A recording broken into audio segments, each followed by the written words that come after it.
Howdy, Chef Pete. Let's make a pizza. I've already made the dough, and I've had it all ready. And I've let it rise in our little proofing oven over there.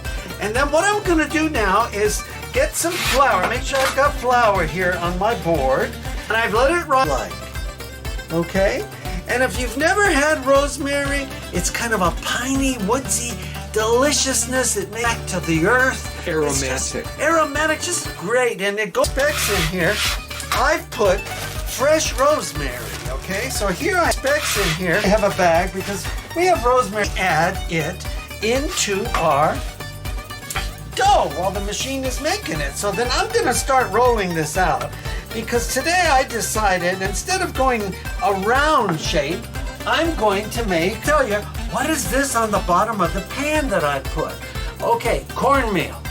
If you put cornmeal on the bottom of your pan, this is a little hint, okay? It helps for it to not stick to the, I'll show you a kind of bread machine, or you can make this by hand, whatever you like.